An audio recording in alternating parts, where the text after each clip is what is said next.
नमस्कार अमरावती. अमरावती विधान परिषद निवडणुकीच्या रणधुमाळीतून या क्षणाची सर्वात मोठी राजकीय बातमी समोर येते आहे.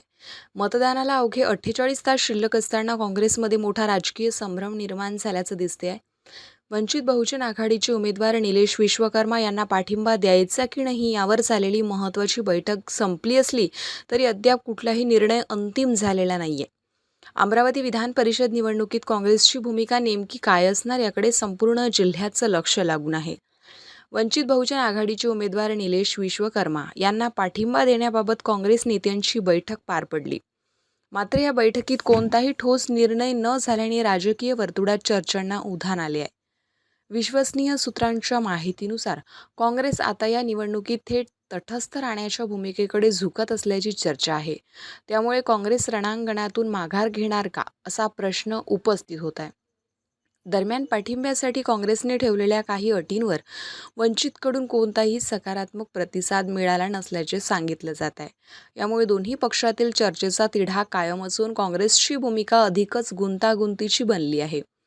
या पार्श्वभूमीवर परिस्थिती हाताळण्यासाठी काँग्रेसने जिल्ह्यातील सर्व गटनेत्यांची आज सायंकाळी पुन्हा तातडीची बैठक बोलावली आहे. या बैठकीत अंतिम रणनीती ठरवली जाण्याची शक्यता व्यक्त केली जात आहे. राजकीय निरीक्षकांच्या मते काँग्रेसमधील या संभ्रमाचा थेट फायदा भाजपला होऊ शकतो. या निवडणुकीच्या तोंडावर विरोधकांमधील मतभेद आणि अनिश्चितता भाजपसाठी फायदेशीर ठरण्याचे संकेत मिळते आहे. काँग्रेस अखेर वंचितला पाठिंबा देणार की तटस्थ राहणार याचा अंतिम निर्णय पुढील काही तासात स्पष्ट होणार आहे. मात्र या राजकीय घडामोडीमुळे अमरावती विधान परिषद निवडणुकीतील समीकरणे मोठ्या प्रमाणात बदलण्याची चिन्हे दिसते आहे. आता सर्व जिल्ह्यातील सर्व प्रमुख काँग्रेसच्या वरिष्ठ नेत्यांची आता बैठक झालेली आहे. भगवंतराव वानखेडे यांच्या कार्यालयात आणि असा सगळ्यांचा कल असा झालेला आहे की परवा निवडणूक आहे, तत्पूर्वी आपल्या सर्व नगरपालिकेतल्या पक्षनेत्यांना इथे बोलून घ्या आज संध्याकाळपर्यंत आणि काय ग्राउंड रियालिटी आहे तिथे, कारण की यांनी जे मोठ्या प्रमाणात वाटप केलेलं आहे त्याच्यामुळे त्या वाटपामुळे काय परिस्थिती निर्माण झालेली आहे ती परिस्थिती जाणून समजून घ्या आणि त्यांना आज बोलून सगळ्या नगरपालिकेतील काँग्रेसच्या पक्षनेत्यांसोबत बैठक घेऊन ग्राउंड रियालिटी त्या नगरपालिकेत काय आहे ती समजून घेऊन त्या समजल्यानंतर पुढचा निर्णय घ्या. कधीपर्यंत निर्णय होणार? आज संध्याकाळी 7 वाजता बोलवलंय ना, 7 वाजेपर्यंत त्यांना बोलवलेलं आहे. मोठ्या प्रमाणात म्हणजे किती रुपयाचं वाटप केल्याचा आरोप होत आहे. आता हे तर त्या चौकातल्या शेंबड्या पुरालाच माहीत झालं की किती रुपयाचं झालं म्हणून.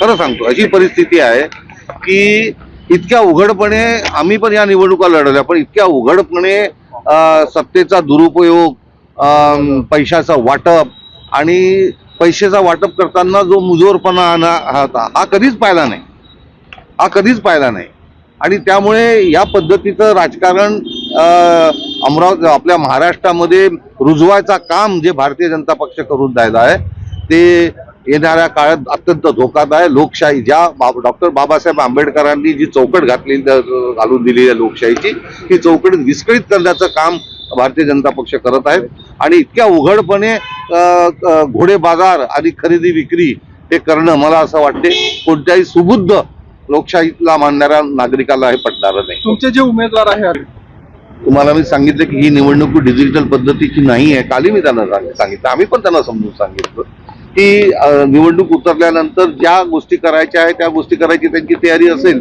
ती त्यांनी पहिले तयारी दर्शवली होती. नाही असं आहे की 3-4 उमेदवार काँग्रेसला तिकीट मागून राहिले आणि त्याच्यातला त्या उमेदवाराला डावलून याला उमेदवारी दिली असा विषय नव्हता ना. एकच उमेदवार जो होता की ज्यांनी काँग्रेस पक्षाला उमेदवारीची मागणी केली होती. असं तर नाही की 3-4 लोक उमेदवार तिकीट मागून राहिले आणि त्यांच्यावर अन्याय करून याला आम्ही दिलेला आहे. आता त्या याच्यामध्ये एक उमेदवार जर नाही तर मग समजा या उमेदवाराला आम्ही तेव्हा ढकलून दिलं असतं तर तिथं निवडणूक बिनविरोधून गेली असती. हो, भाजपने मॅनेज केलं का या उमेदवाराला असं वाटतं का तुम्हाला? हे बघा आता आहे की काही गोष्टी उघड डोळ्यांनी पाहूनही सुद्धा आपण त्याच्याकडे नाही पाहिलं तर ते काय सगळं समजून याच नाही महाराष्ट्रामध्ये सर्व ठिकाणी त्यांनी हा खेळ केला. या महाराष्ट्रामध्ये सर्व ठिकाणी हा त्यांनी खेळ खेळला. तुम्ही पाहिलं ना, यवतमाळमध्ये काय झालं, चंद्रपूरमध्ये काय झालं, वर्धामध्ये काय झालं.